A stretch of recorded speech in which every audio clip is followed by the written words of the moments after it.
नमस्कार दोस्तों, स्वागत है आप सभी का।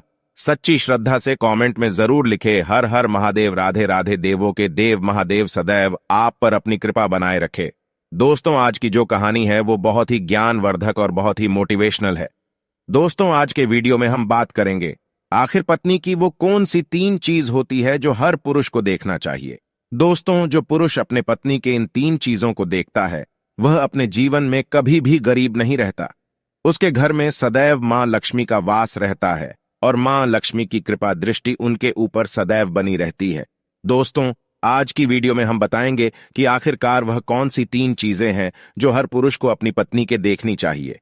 दोस्तों, उससे पहले आप सभी से निवेदन है, यदि चैनल पर आप लोग नए हैं या चैनल पर पहली बार आए हैं तो कृपया करके चैनल को सब्सक्राइब कर ले, क्योंकि दोस्तों हम अपने चैनल पर रोजाना ऐसे ही ज्ञानवर्धक और मोटिवेशनल वीडियो अपलोड करते रहते हैं। चलिए तो दोस्तों शुरू करते हैं आज की इस प्यारी सी वीडियो और इस प्यारी सी कहानी से। जानते हैं कि पत्नी की वह कौन सी 3 चीज है जो हर पुरुष को अपनी पत्नी की देखनी चाहिए। दोस्तों, एक बार की बात है, किसी गांव में एक आदमी रहा करता था।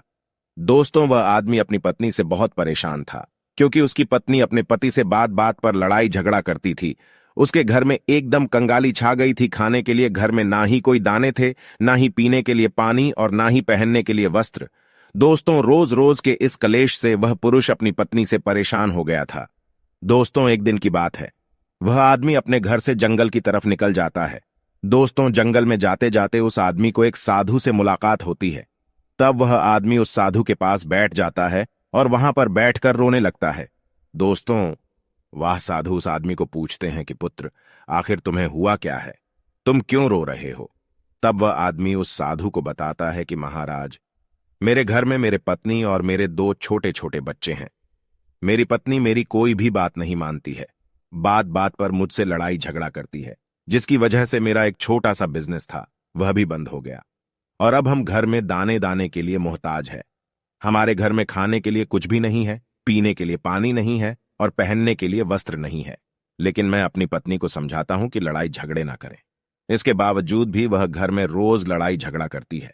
इस वजह से मैं बहुत दुखी हूं और बहुत परेशान हूं, इसलिए मैं घर छोड़कर आपकी शरण में आया हूं। दोस्तों, वह साधु महाराज उस आदमी को बोलते हैं कि पुत्र तुम रो मत, आज मैं तुम्हें ऐसे 3 चीज बताने जा रहा हूं। जो पुरुष अपनी पत्नी की 3 चीजों को देखता है वह पुरुष अपने जीवन में कभी भी गरीब नहीं रहता है और ना ही उसके घर में कभी लड़ाई झगड़े होते हैं और उसके बिजनेस में तरक्की होती है। दोस्तों, तो वह साधु महाराज उस आदमी को बताते हैं कि मैं तुम्हें जो बातें बताने जा रहा हूं उन 3 चीजों को गांठ बांध लो।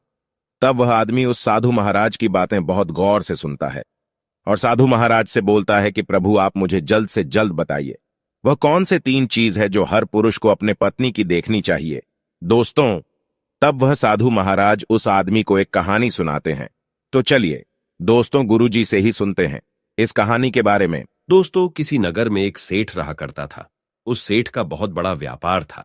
उसके घर में सेठ और उसकी पत्नी रहा करते थे। उस सेठ और सेठानी में आपस में बहुत प्रेम था। उनके घर में कभी भी लड़ाई झगड़ा, किसी प्रकार का कोई अंधा क्लेश नहीं होता था। इसलिए उसके घर में सदैव मां लक्ष्मी का वास रहता था और उनके बिजनेस में दिन दुगनी रात चौगुनी तरक्की होती थी। उन सेठ सेठानी में इतना प्रेम था कि आसपास के लोग उनके इस प्रेम को देखकर जल जाया करते थे। दोस्तों, सेठ और सेठानी के इस प्रेम की मिसाल हर गांव वाले देते थे।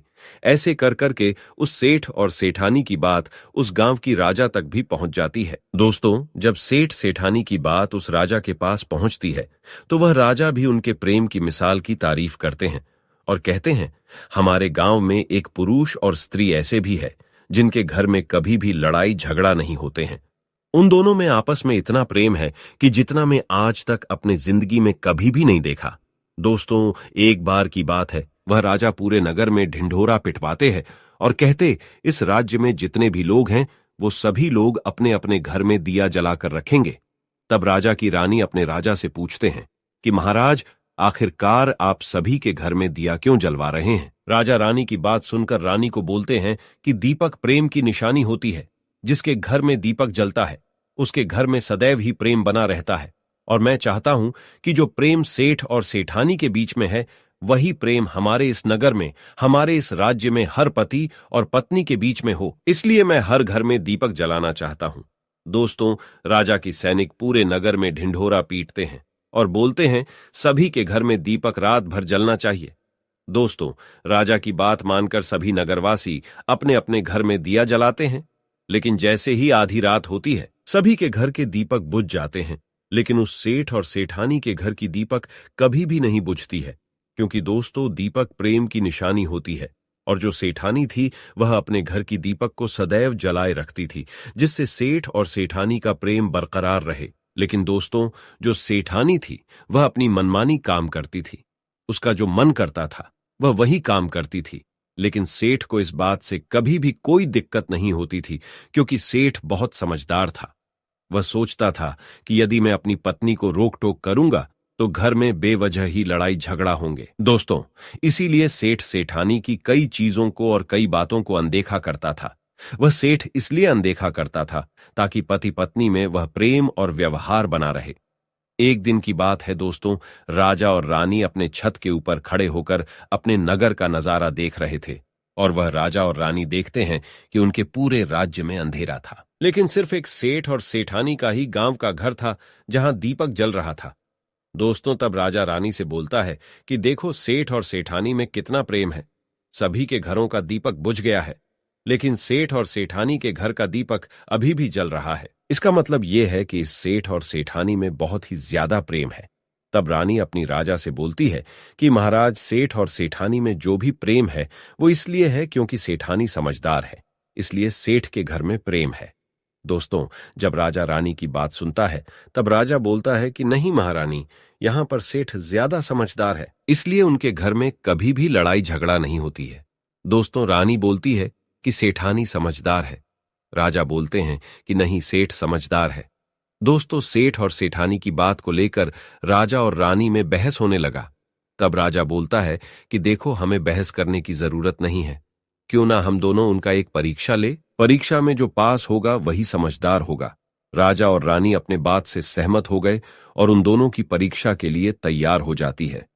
दोस्तों, तब राजा अपने महल में जाता है और अपनी दासी को बुलाता है, और वह अपने दासी से बोलता है, उस सेठ के पास जाओ और जो जो प्रश्न मैं तुमसे बोल रहा हूं वह तुम सेठ को बोलना। वह दासी बोलती है, ठीक है महाराज।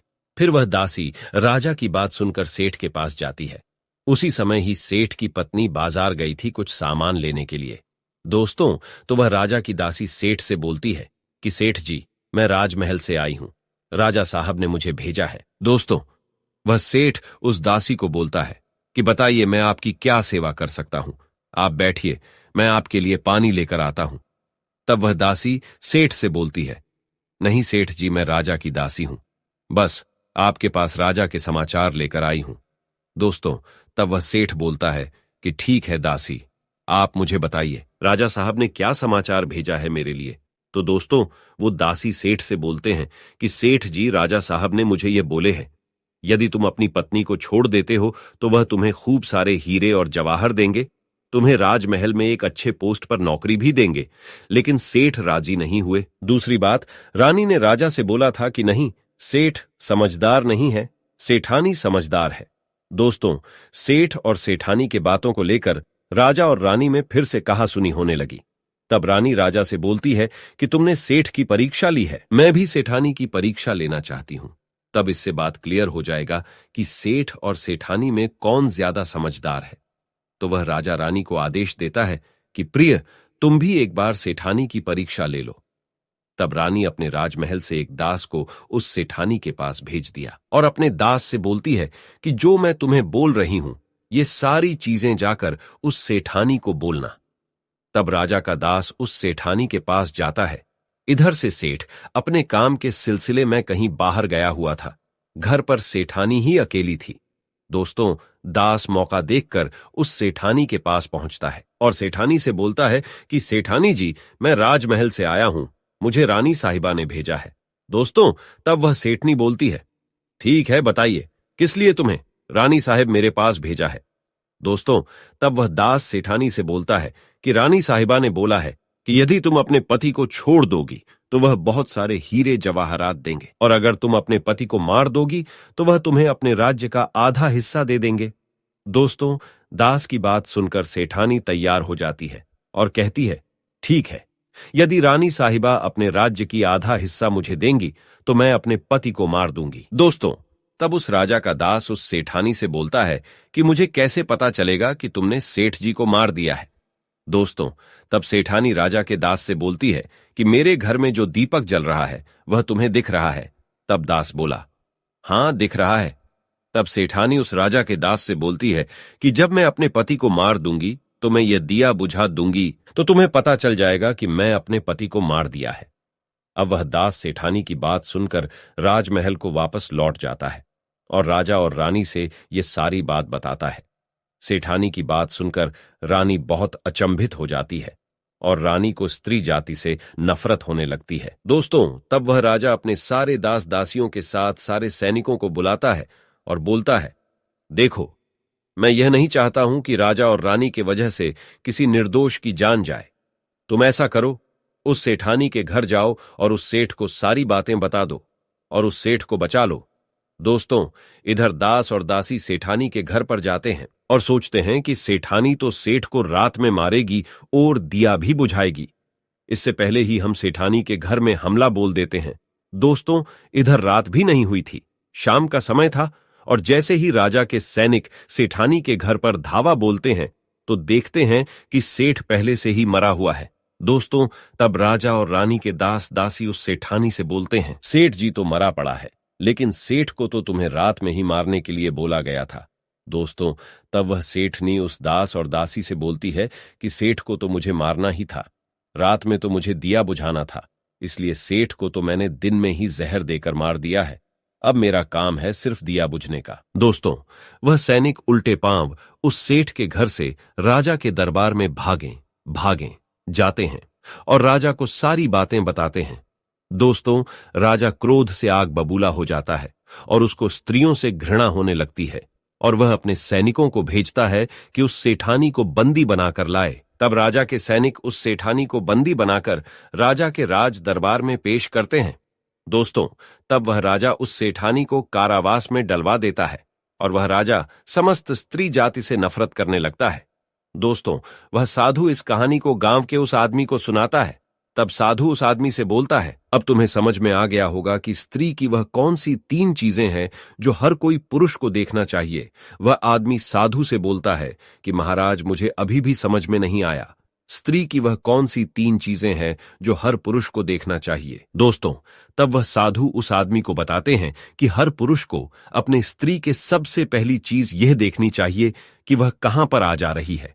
दोस्तों, जो पुरुष अपनी स्त्री की यह चीज देखता है कि पत्नी वहां पर आ रही है, वहां पर जा रही है, तो उसके घर में कभी लड़ाई झगड़ा नहीं होते हैं और वह अपनी पत्नी के ऊपर नियंत्रण कर पाता है। दूसरी चीज है, पुरुष को पत्नी के अंदर ये चीज देखनी चाहिए कि उसकी पत्नी के बोल चाल कैसी है, वह अपने पति की इज्जत कर रही है कि नहीं, अपनी पति की बात मान रही या फिर नहीं। जो स्त्री अपने पुरुष की बात नहीं मानती है, अपने पति की इज्जत नहीं करती है, वह अपने पति के साथ कुछ भी कर सकते हैं, जैसे कि उस सेठानी ने उस सेठ के साथ किया था। इसलिए हर पुरुष को अपनी पत्नी की यह चीज देखनी चाहिए। तीसरी चीज, वह साधु उस आदमी को बताता है कि हर पुरुष को पत्नी के चाल चलन जरूर देखना चाहिए। दोस्तों, जो पुरुष अपने पत्नी के चाल चलन देखता है और उसके चाल चलन पर उससे ज्यादा प्रेम नहीं करता है, उसको अपने कंट्रोल में करके रखता है, तो उसके घर में लड़ाई झगड़ा कभी भी नहीं होते। दोस्तों, जो स्त्रियां अपने घर पर मनमानी चलाती हैं और पति की बातों को नहीं मानती है, उनके घर में इस तरीके की मुसीबत आती है। दोस्तों, ये 3 बातें वह साधु महाराज उस आदमी को बताता है और फिर वह आदमी इन 3 चीजों को गांठ बांध लेता है और साधु को प्रणाम करके अपने घर पर चला जाता है। दोस्तों, मैं उम्मीद करता हूं आपको इस कहानी से बहुत कुछ सीखने को मिला होगा। दोस्तों, सच्ची श्रद्धा से कमेंट में जरूर लिखे, हर हर महादेव, राधे राधे देवों के देव, महादेव सदैव आप पर अपनी कृपा बनाए रखे। इस वीडियो को लाइक करें, अपने दोस्तों के साथ शेयर करें और हमें सब्सक्राइब करना ना भूलें।